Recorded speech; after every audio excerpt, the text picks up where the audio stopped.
Hello everyone, welcome to episode 25 of PrivisoLive, your dose of information security, risk and ICT legislation. Hello listeners, this is Stephen. Stephen, you've picked something both topical and historic for this episode. I have. Stuxnet is possibly the most interesting example of a successful nation-state cyber war attack, and we will discuss it in more detail. I wanted to discuss this because there seems to be an ever-increasing risk of Europe sliding into a war, so cyber warfare is a topic worth discussing. That's a bold statement, yet it seems that the danger is present. And we are not the only people that think so. The Doomsday Clock is closer to midnight than it has ever been. I didn't realize that. Maybe we should explain to the listeners what that means. The Doomsday Clock is a metaphorical clock created in 1947 by the Bulletin of the Atomic Scientists. Its closeness to midnight indicates how close we are to global catastrophe. Its setting reflects threats like nuclear war and climate change. Initially at 7 minutes, it's moved closer or further based on world events. It currently stands at 89 seconds to midnight, the closest to catastrophe it has ever been. Why has it been moved so close, Stephen? These are the provided reasons. Nuclear risk, particularly regarding the war in Ukraine and tensions in the Middle East, climate change, disruptive technologies like AI and biological engineering, and the rise of misinformation. Remember our discussion about the post-truth era? There is also the ongoing risk of pandemics and the potential creation of biological weapons. The Ukraine, in particular, has raised temperatures in Europe. The following countries have all increased their military budgets. Germany announced a turning point in 2022 following Russia's invasion of Ukraine. This included a €100 billion special fund to modernize its armed forces. Poland is one of the most aggressive rearmers, with defense spending projected to exceed 4% of GDP in 2025, among the highest in NATO. Under President Emmanuel Macron, France is undertaking its largest military spending increase in decades, with a €413 billion defence budget planned through 2030, about a third more than the previous period. Though no longer in the EU, the UK is relevant to European security as a NATO member. Recent commitments under Prime Minister Keir Starmer aim to raise defence spending to 2.5% of GDP by 2030, with investments in new ships, aircraft and missile systems, partly to replenish stocks sent to Ukraine. The Baltic states are significantly boosting defences due to their proximity to Russia. Estonia and Latvia have hit or exceeded 3% of GDP on defence, while Lithuania is close behind at around 2.5%.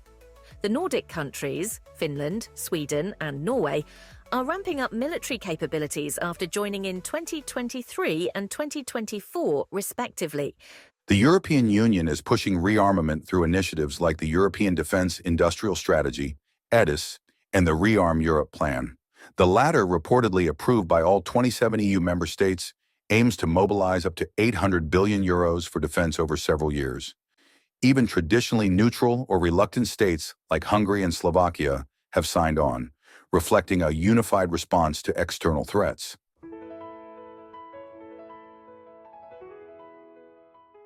But we're here to discuss information security, and cyber warfare by nation-states is an ever-present threat. I think it's safe to say there is an ongoing cyber Cold War happening continuously. Some recent events include Salt Typhoon, an attack in which telecommunications infrastructure in the United States was targeted, attributed to China.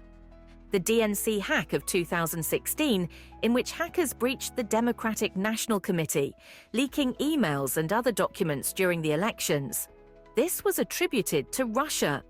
The 2014 Sony Pictures hack, which was attributed to North Korea, ostensibly because of the poor depiction of their leader. The NotPetya malware attack of 2017, attributed to Russia, initially targeted the Ukraine before spreading globally. It caused billions of dollars in damage. There are many other examples, but Stuxnet is probably the most intriguing and famous. To understand the attack, you need to know what heavy water is. These stories have so many layers, don't they, Stephen? Anyway, heavy water or deuterium oxide is used as a moderator in certain types of nuclear reactors. It slows down neutrons, making them more likely to cause nuclear fission. In 2010, Iran had an active nuclear program underway, which included the generation of heavy water through banks of spinning centrifuges at their Natanz facility.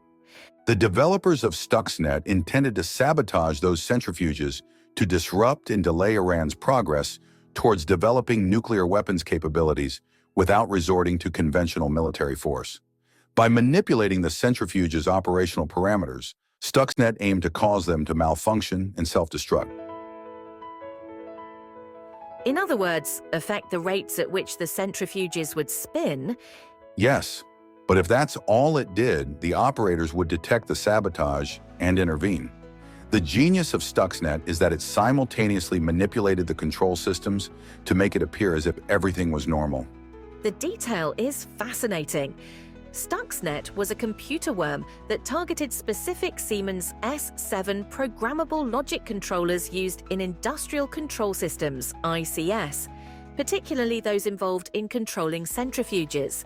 It employed multiple zero-day exploits, vulnerabilities unknown to software vendors, to spread through Windows systems and gain access to the targeted PLCs. Once inside the PLC network, Stuxnet manipulated the frequency converters that controlled the speed of the centrifuges. This caused the centrifuges to spin at excessive speeds, leading to vibrations and damage. At the same time, it provided false feedback to the operators, making them believe everything was operating normally. Stuxnet was spread via infected USB drives and through network vulnerabilities. This allowed it to reach systems that were air-gapped, meaning that they were not connected to the internet. The malware contained code that allowed it to hide itself and to remain dormant until the correct systems were found. So who was behind it, Stephen? Well, while it was never officially confirmed, it is widely believed that Stuxnet was a joint project of the United States and Israel. Stuxnet successfully damaged a significant number of Iran's centrifuges, delaying its nuclear enrichment program. It demonstrated the potential of cyber weapons to cause physical damage to critical infrastructure, ushering in a new era of cyber warfare. The Stuxnet code has been studied and reverse engineered, which has led to the development of other malware that uses similar techniques. This has increased the cyber threat landscape. And of course, it encouraged nations to invest on their cyber warfare capabilities. I think Stuxnet is so fascinating because it has all the elements of a spy novel, doesn't it? Nuclear powers, secret code development, using insiders to deploy the code via USB drives.